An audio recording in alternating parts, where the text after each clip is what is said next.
Gunnar Esiason, and you are listening to Breathe In, a cystic fibrosis podcast presented by the Boomer Esiason Foundation and GunnarEsiason.com. This podcast series has been made possible by Vertex, Novartis, DCU, and Atlantic Health. The views expressed on Breathe In, a cystic fibrosis podcast are that of Gunnar Esiason, Leah Ferrone, Tiffany Rich, and guests, and are not necessarily those of the Boomer Esiason Foundation. Nothing in this podcast series should be considered medical advice. Such advice can only be given by a physician who's experienced with cystic fibrosis.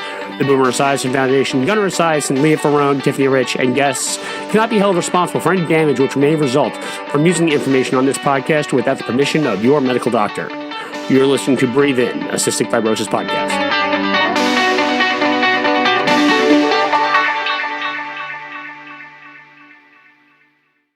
All right, back again for another episode of Breathe In, and this one's actually a very special Breathe In podcast episode because we are now celebrating Tiffany's 1-year anniversary of her double lung transplant. That's right, today, November 30th, is 1 year to the day since Tiffany was transplanted. Tiffany, how does it feel? It feels amazing. It's my lungiversary. Yeah. A lungiversary. Did you coin that term yourself? I don't think so. I think I've seen it, but you know, it could have.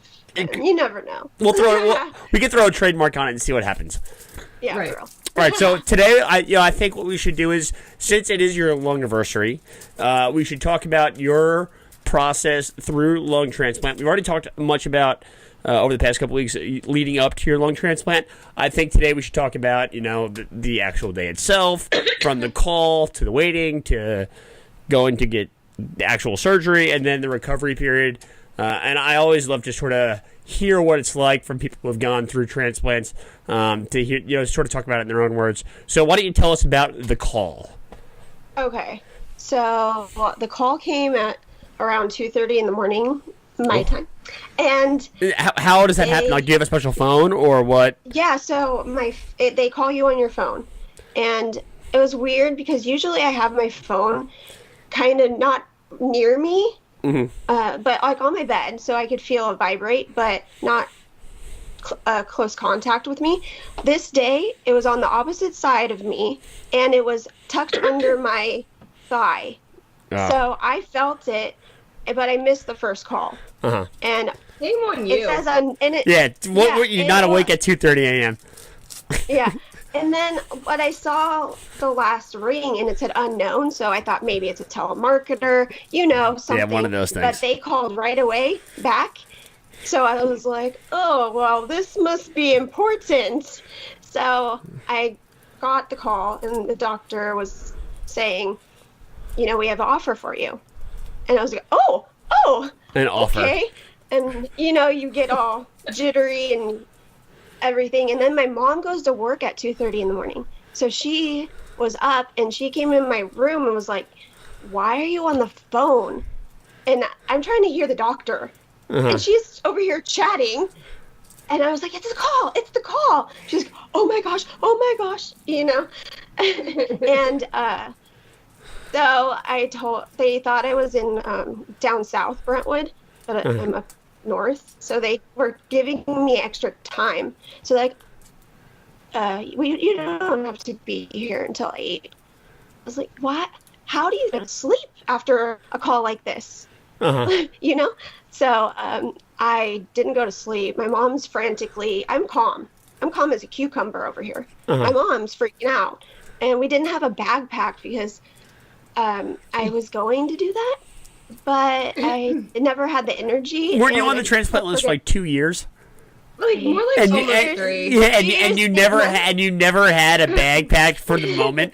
The funny thing that could I think that might be karma, like waiting for you to pack your bag before you finally get the call. Obviously, that's not what happened, but 3 years, I would have. Packed the bag. Like, you had 3 years to prepare that. That's like that's procrastinating. That's procrastinating on your homework to like the nth degree. The most ultimate procrastination job I've ever heard of in my life. Okay, well, I had all the stuff. Okay, I just didn't pack it. Well, but probably not. I didn't have everything, but I had a good majority of stuff, and I ended up not needing it for a while. So let's just Yeah. But okay, so my mom packed the bag, and I'm here calling people, and no one answers their phone around like 2:30 or 3 a.m. By the way, and especially Leah doesn't either. Yeah. Well, that's And like she's five. 3 It's hours like ahead. that's 5:36 your our time. Yeah. And I think I called. How many times did I call You called me legit like 30 or more. Yeah, I did. Like, it might have even Trying to been wake her 50. But the thing is, my phone's always on silent, or it always was. Now it's on vibrate. I think I learned my lesson. But, yeah, so you might have called me a good, like, 50 times, and then you had my sister's number, and you called her a couple times. But she sleeps like a rock, so there was no way she was picking up. No, I didn't think so. So I was just calling people, and the first person that answered was my best friend's sister, who's at Chico State, and she said her body told her to wake up 5 minutes before I called her. Oh wow! So that So was weird. pretty insane. That is weird. So she knew crazy. something was going on. Was there like any indication that they so, that you knew this was being like? Had you done dry runs before, or was this like no the dry first? runs. This was the only call. This is the only call you ever got. In 2 years and 8 months. And it's the only call you've ever gotten. Oh wow! Because you hear stories about people that go through dry runs where they go through hear like about people getting like 2 to 3 dry runs before they at actually least get the transplant. Yeah, a dry run. yeah. For those of you who may not know, a dry run is when they call for transplant, but the lungs are not viable for transplant. So that's why we call it a dry run. Yes. I was fortunate enough to do one and go. So then we left our house. I said bye to my kitty, and we went to Stanford. And on the way to Stanford, I was looking at cars during traffic, and I was like, "What are you doing today? I bet you're not going to get lungs. I'm getting lungs." You would do that. I was totally looking out at the cars and just like, I'm getting lungs. And so we got Excitement is an understatement. Yeah. No, Right. it was I was calm though, which was really good. Like I wasn't freaking out or getting nervous or anything. I just was really, really calm. And then on the way to Stanford, my oxygen concentrator stopped working. What? Yeah. How long is the drive? An hour well, it depends on traffic. I think it's like an hour and 30 minutes or Oh, wow. less. So this is quite the drive. But that's probably with traffic. So I freaked out. I was freaking out. We had to pull over to the side. Good thing we had tanks in the car, so we strapped those on. What a horrendous that would have been had you not even made it to the hospital. Oh, I know. For real? Oh my god, that would have sucked. Oh yeah, I was freaking out. My mom was like, "You need to calm down. We're okay. Everything's gonna be fine." So then we got to Stanford. We pull in there. It's a U, so there's valet there, and my mom parks. No, she doesn't park. She forgets to put the car in park and jumps out of the car, and we start rolling backwards. And she has to jump in and put it in park. Nerves are at an all-time high right now. That's how freaky, how insane she was feeling. She was like all freaking out and Totally understandable. Which a mom is, She's allowed that. She's definitely allowed that. Yeah, and my dad was there because he was already at work, and he actually was building a Stanford thing in Redwood City. So he got there before us and had a wheelchair ready for me and everything. So that we got there, got admitted, and then when you get admitted, you go through X-ray. Uh-huh. You get a EKG, and you get 5 million blood draws. And then you wait. That's basically what happens. You get there, you do all of this stuff, and you wait. So And you're waiting for the organs to arrive, obviously. exactly, like they have to get it all done. And we waited. I had all my friends there. We had a big party because we waited. I think, how long was it? Like 36 hours until I got the transplant. We waited 36 hours You didn't. Yes. from the time the call It was came. a long time. Yeah. Because so what happened, I think, was that they kept pushing the OR, and the lungs that my donor had, they were in a car accident, Uh-huh. and they had punctures on them, Uh-huh. and so they had to patch those before they put them in me. So I guess they were just making sure, doing testing and everything on my donor to make sure they were good lungs, good enough to transplant with me. And apparently they were. But we had, I had all my friends there. We called ourselves the Braid Brigade because we all put our hair in braids, which I have braids in today. And we just celebrated life and new lungs and that I was going to actually be able to breathe. And it was actually fun. I think Stanford was okay with us being really loud and having a party because most things that happen there are not, not fun. You don't want to be in a hospital. So I think that we had so much fun that they were just so happy to have something good happening. So your friends are at the hospital now, and you're obviously sort of anticipating the major surgery that's about to happen. Yeah. What was that like to sort of wait between the call towards the beginning of the surgery? I mean, did you have any fear about the surgery, or were you just totally ready to rock? Okay, so I kept being calm. I was coloring like made me. You colored a lot. I colored a lot. I have the picture over in my bed or whatever, my dresser, that I was coloring before I went into transplant, and I didn't talk much. They were all talking to me. I wanted to just stay calm, and I was like, you guys just need to talk to me. That's all you got to do, because you get anxiety. You're like, this is going to be a major surgery. I'm going to go into this, and I'm getting new lungs and new engine put in me, and I'm going into OR and all this stuff. So I was just trying to keep calm, and waiting for that long after the call is insane. And they actually let me, they knew what time the OR was going to be. And the guy came in and said, you haven't ate and we're going to let you eat. So you have this from this time to this time to eat. And all my friends went to In-N-Out Burger. They went to Safeway. They went to whatever other store they could and got me a whole bunch of food so I could eat. And that made me feel better because then I had my good meal. And I was just ready to rock. Then they told me that they would hang up an IV, I think it's vancomycin, before I went into surgery, like a half hour before. So when the nurse came in with that bag, I started freaking out. I started kind of like really nervous. And then I got a reaction from the Vanco. Of course. Because I never, everyone else. I've never been on it. I hate it so much. And that was the first time I've been on it. I was like itchy and red, and I guess, and then it probably was nerves too, mixed with it. So then it was time to go.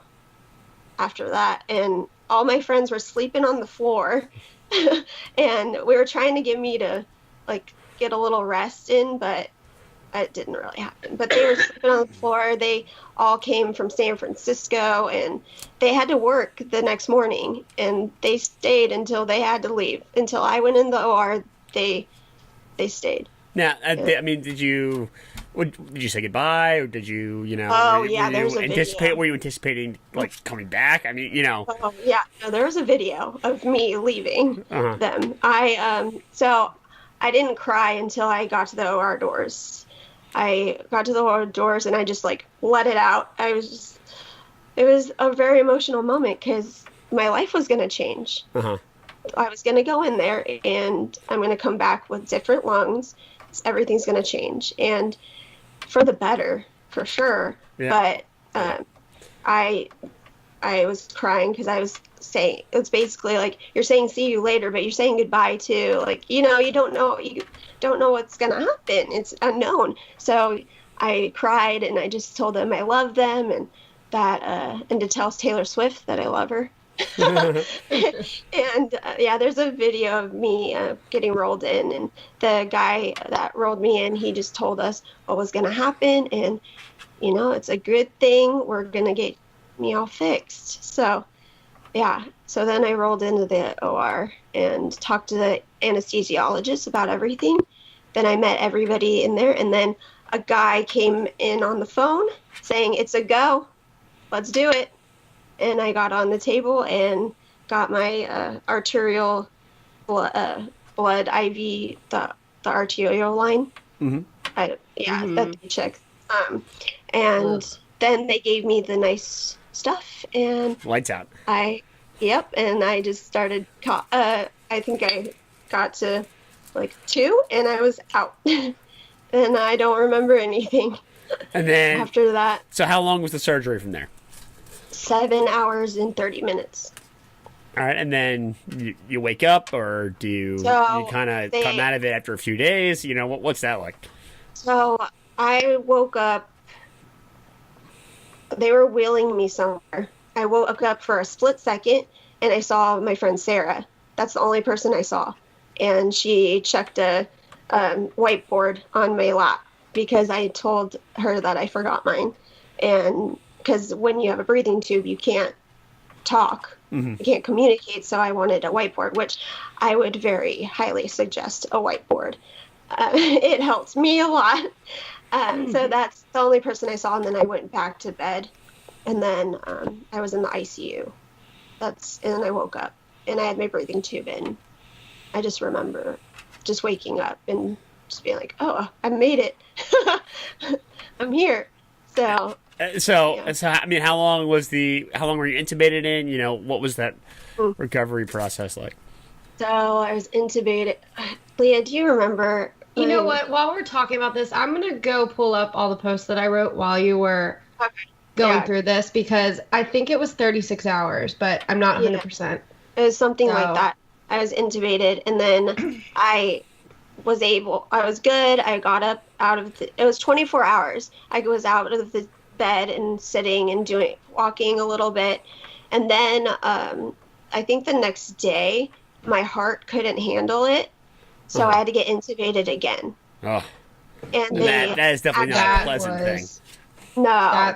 That was rough. And I guess it's common to do that because we had other people that said that happened to them as well.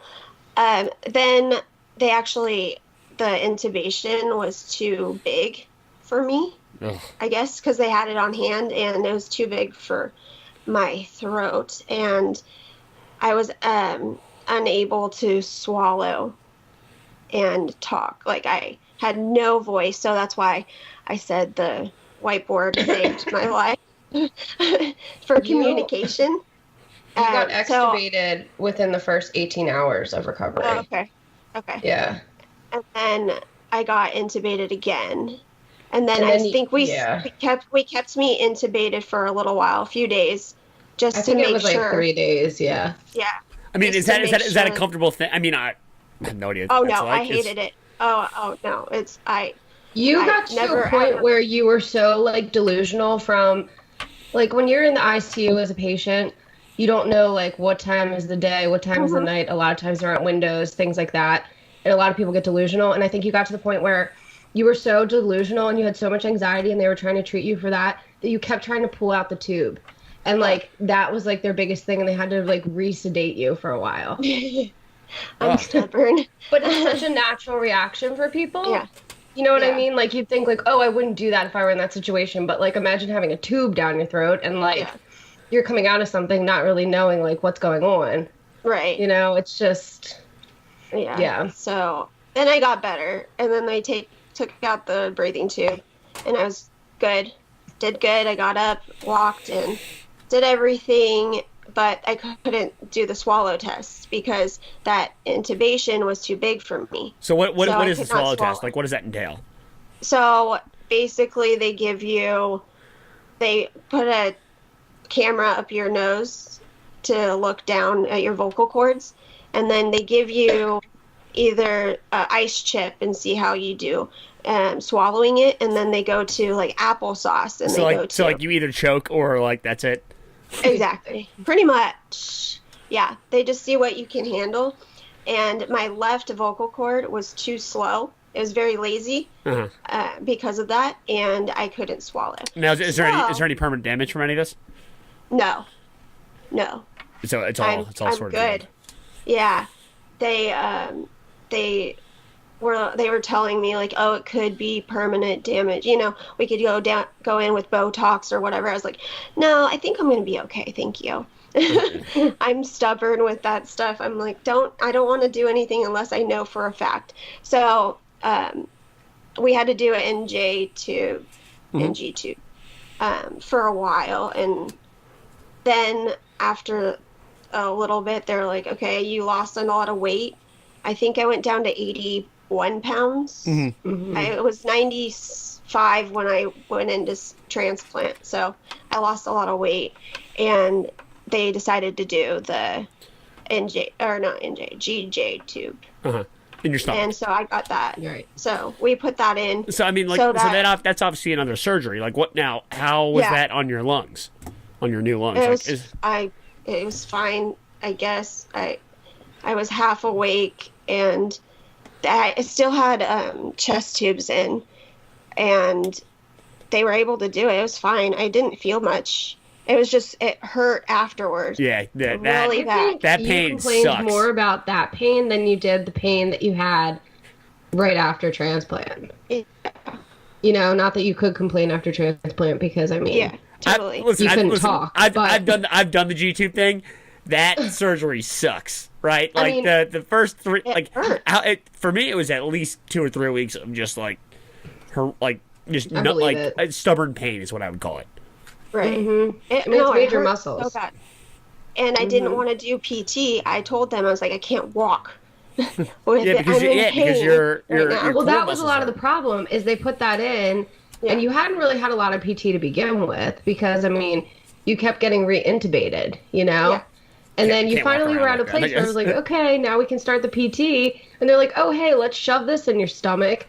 And you're like, okay, because you think, oh, it can't be that bad, and then it is that bad. And then they're like, okay, well, why aren't you walking? Like, right. I don't know. And then I have chest tubes in. They got rid of 2 of them pretty early on, and then I had 5 total. So the other ones stayed in for a while because of the punctures that were in my lungs that they were patching. I had to keep my chest tubes in until those were to a certain size. So that's why I was in there for so long. I was in the hospital for 32 days. I got out on New Year's Eve. So for you're in there for 32 days. What do you do for 32 days? Like, you think you have a second chance at life here, and you're like, yeah, I can't go anywhere. I couldn't see the light. There was a point that I was like, I'm never getting out of here. I'm never leaving. Like, what's going on? And it's rough. It's a lot, especially the medications that you're put on. They're such high doses, and their side effects suck. So prednisone being one of them, you get a lot of anxiety. Then you get insomnia and all this other stuff. So you can't really sleep. You're never alone. That was I hated that I was never alone. I never had some privacy, which you want privacy at least. I'm like, can you just give me 5 minutes?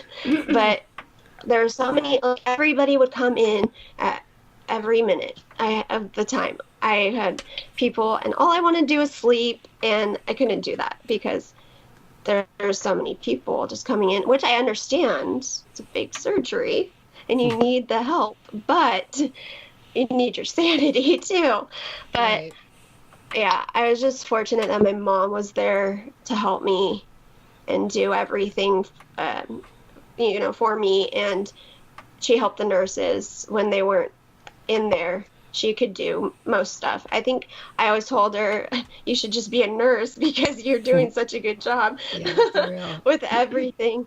But it's just like being in the hospital when you have a lung infection. They come and wake you up and all that stuff, but it's to like 100% more. Is there anything you would like tell the care providers, like the people working in the ICU and the transplant unit, like what could they do to, I guess, make it a smoother transition? Like, obviously they're doing what they can to keep you alive, but I'm sure they, like any other profession out there, would love to hear some feedback. Yeah, I know, and then I know this is like hard to do, but the night nurses, when it's bedtime, don't come in and turn on all the lights. I had a whole bunch of nurses just turn on all the lights, and all you want to do is sleep, and that's your healing process. You need sleep. So some of them, and they're very loud. Mm-hmm. And I feel like some stuff you don't need to be super loud about. You also don't need to turn on every light in the room. And you don't need to turn on every light. Yeah.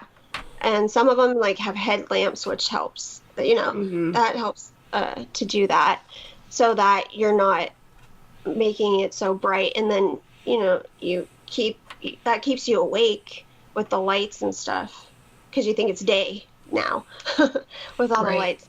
And I think just allowing me to sleep more, just sleeping in general, and not having 5 million people come in a room at once. I think, because there would be times that literally everyone came in, like they should have like a different timing thing, because I would have the doctors come in, then there's PT, then there was the thoracic surgeons, and then the nurses all at once, and it was so overwhelming that I was just like, no, I need everybody to leave. It's just it's just like you have to keep yourself in a comfortable situation. You have to be comfortable, and I was not comfortable with that stuff. You know. I mean, had you ever had a major surgery before? Like, had you ever gone through anything that could have prepared you for something like that? Because people, sometimes people tear their ACL and they have to get a surgery, and they're in the hospital for a day or two. Like generally people escape. Although we have our little procedures here and there, we're never really, knock on wood, for the most part, experiencing big time surgeries. Yeah, the only when I was a baby, I did the meconium ileus, but it's not like I remember that. And I got the embolization in my port. That's about to the extent that and those are nothing. Yeah, for real. Compared to this one, those are like absolutely nothing. Yeah. So, I don't know. I don't think anything can really prepare you, because it's such a huge surgery, and everybody's so different. And, different bodies and react to different things, and we all have a different process of transplant. Some people are only in for a week. Some people are in for 3 months. It all depends on the person, and I'm just so lucky and fortunate to be here today talking with you guys, and I just feel so blessed to have my donor, and just being able to breathe and live, because it was to a point that we didn't know how long I had, so it's just it's very I'm very grateful, and it's awesome, and I can't believe it's been a year. I can't either. Neither can I. Because it was around this time is when I met Leah last year, around holidays. Yeah. And I think I actually met her when we were doing like the Tiff Got Lungs video or whatever. And so it definitely has flown by, and obviously you've done a lot since the transplant has happened, right? So now that we've gotten to the surgery, you must have had the greatest New Year's Eve party in the history of mankind. Right. Well, I watched Finding Dory, and I went to bed at 10. Okay, well, we'll give. I guess we'll give you that one. So you did it at home, that was like a big deal. That was it was like my freedom day. Yeah. So I think like, what do you feel like you can do now that you have lungs? Like that you can breathe again. Like, what is your? I'm just grateful that I can walk up the stairs without having a cough attack and freaking out, my lungs freaking out. It's just amazing. And just the little things. It's so weird. The little things mean so much. Just being able to go walk and not get out of breath and not cough up mucus, and it's really the little things that just make you just so grateful. It's weird that I can do things. I can go to Zumba. I can go, go do the walkathon for cystic fibrosis. I can, and then if I go out with my friends, I don't feel like I'm a burden anymore. They don't have to hold things for me. They don't have to, they don't have to worry about me like they did before. Right. And it's awesome. I can do my makeup now. Makeup's very my big passion. Yeah, and it's hard doing your makeup when you don't feel good. Yeah. Especially I usually get really bad back pain. Totally, I know you will. I totally got you on that one. No, it's actually it's a lot of work. Yeah. It's a lot of work. And I remember before transplant, I would sit down and there's this thing called a beauty blender. And it's a little sponge. It's a sponge, but you have to get it wet. So I would sit down and then I wouldn't have my beauty blender wet. So I would have to go all the way to the bathroom to get it wet. And I would cough along up and then do, my puke. And then back to here. And get back over here and start doing my makeup and get so out of breath doing it. And now I can do it. And it just makes me so happy because I love makeup. And it sounds like your new lease on life here has really shown you a lot. And I think Leah and I have really learned. I know Leah's definitely learned a ton from you because she's known you for a lot longer than I have. But I've definitely learned quite a bit from you as well, and having been your friend and having gotten the pleasure of knowing you. And I do think that there is something to be said about, going through something quite like you did, and finding the strength to persevere through those 30 days of hell and the recovery, and not knowing whether it's daytime or nighttime, and dealing with the night nurses and having to get re-intubated several times. Those are things that not every single person is going to have to do in their lifetime. And the fact that you were able to overcome that, and here you are a year later, is really the testament to I think the backbone that a lot of people with cystic fibrosis have, and especially those who have gone through double lung transplant. Right. It's amazing. It's a miracle, and I'm just so fortunate, honestly. Just so grateful. I think, just how positive you were through everything, all that time you waited, and then how hard your recovery was, you never got negative. No. You never did. You had days where you were, fed up, but you were always positive about it because you're the outcome's going to be better, and I just don't think, especially people that, don't have CF or they don't have some major thing they've had to deal with, they don't get how hard that actually is to do. I just don't think people gave you enough credit for how positive you were through that entire thing. Even when I have bad days, I'm okay, it's not as bad as your worst day, so I can stay positive through this, so I don't know. I thought that was pretty amazing to be a part of. Yeah, and it's a good day. It's a good day today. Because prednisone goes taper down too. Oh yeah, there you go. Yeah, for real. So yeah. I think we're sort of running out of time here, but I think it is the 1 year lung anniversary, or the Lungiversary, or whatever we called it. Lungiversary. The Lungiversary. Get it right. Yeah, the Lungiversary trademark TM. And I think it'd be great to end this podcast before we do our little sign off, obviously, where is there something you wanted to say to your donor? Have you thought about that? What if you could talk to him or her right now? What would you say? I'd literally just say thank you for giving me the second chance at life. I don't know what I would do without them, and just by them checking the box and being a donor, and you changed my life, and for their family too, thank you, because I'm very grateful, and I'm getting a little emotional. Okay. But yeah, and honestly, I want to say thank you, and I'm so grateful, and I want to honor them as much as possible because they're living through me. Their legacy is living through me. So organ donation is such an amazing thing. So, yeah.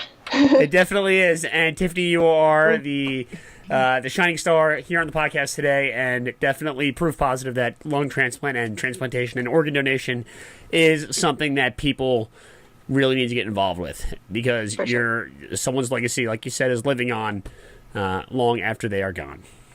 Yeah, exactly. So with that, we're going to bring today's episode to a close. Tiffany, I hope you enjoy the rest of your Lungiversary.